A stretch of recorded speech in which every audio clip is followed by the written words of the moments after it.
Congress organizers for the kind invitation. With the chairman's permission, please share with me some thoughts about what is happening and a few questions about it, and then I will let you conduct the discussion.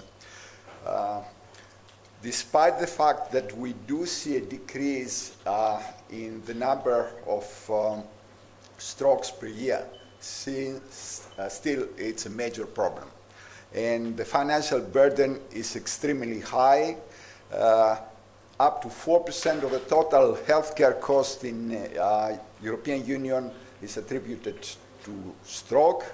But please keep in mind that only 20% of strokes are caused by carotid disease. And since we're people dealing with the carotid disease, we have to concentrate on this 20% of the strokes. Now, if the cost is high and the cost to the society, of course, is high, that means that many people will gather and try and solve this problem. And in order for someone to be happy, Aristotle has given a list of human goods that are constituents of a flourishing life. And according to Aristotle, we have to keep a fair balance from intellectual pursuits, health, friendship, beauty, wealth, justice, honor, artistic and athletic abilities.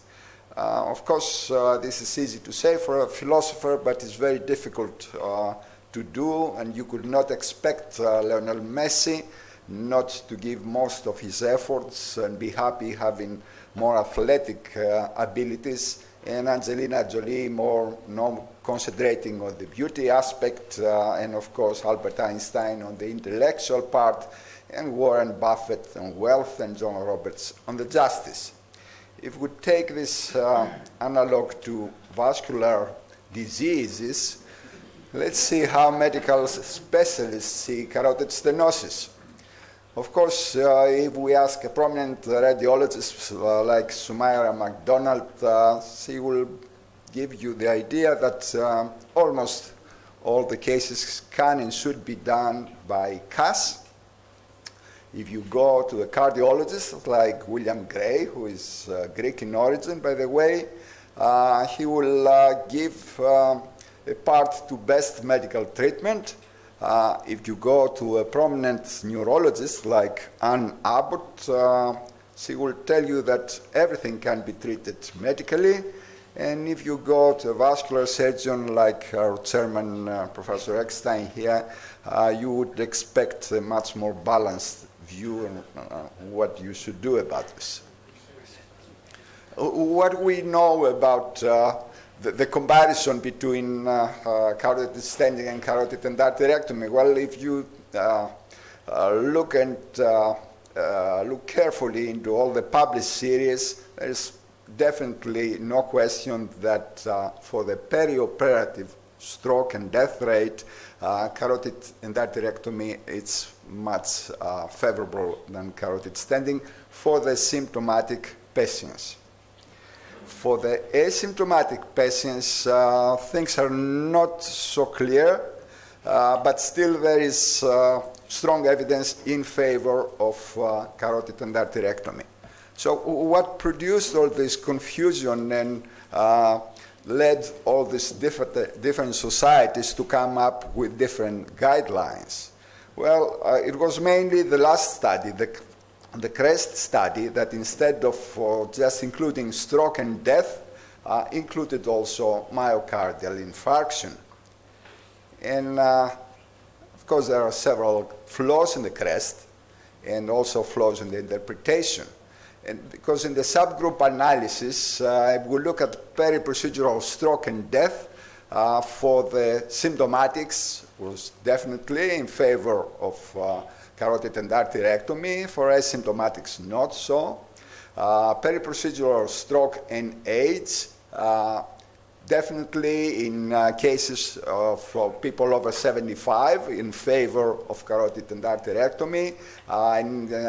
In the ages 65 to 74, not so. And the things were quite the same at below the age of 65. Again, periprocedural stroke for men, things not so different, but for women, definitely in favor of carotid endarterectomy. So the obvious question for the CREST is CAS only in asymptomatic males less than 65 years old. Why not best medical treatment? And by the way, I think up to now we know that the main difference between the two methods, I mean CAS and CA, is the periprocedural stroke and death rate.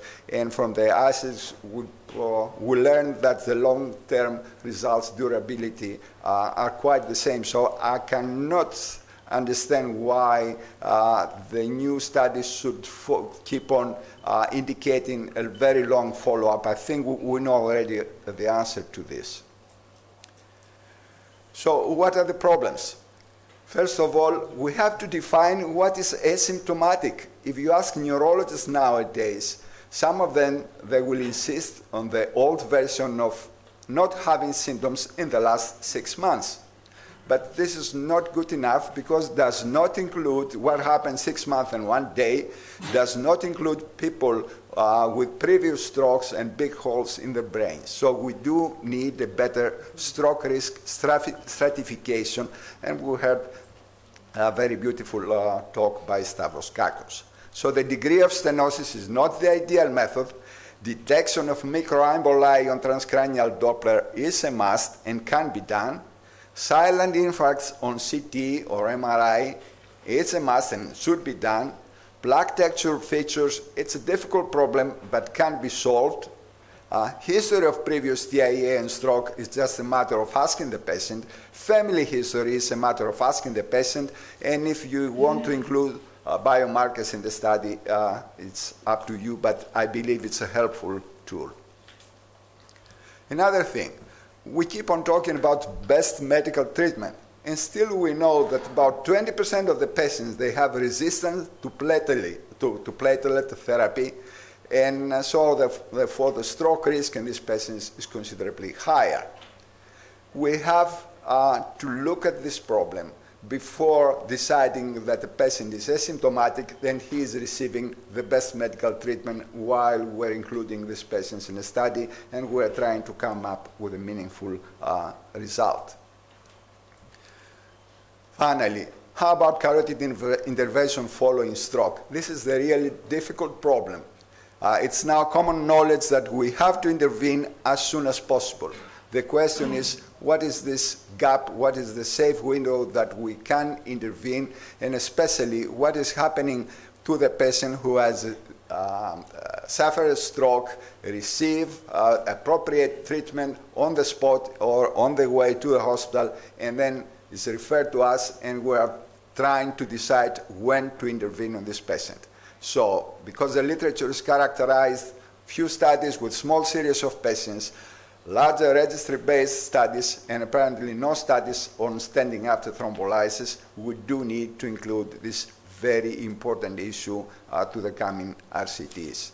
And we do have several RCTs in progress, and we hope that we can get some answers. It's a pity that SPACE 2 had to stop to the 500 patients, but we do need to include these very important questions to the studies before the end of the study and not try to find out the answers through subgroup analysis. I thank you very much for your attention.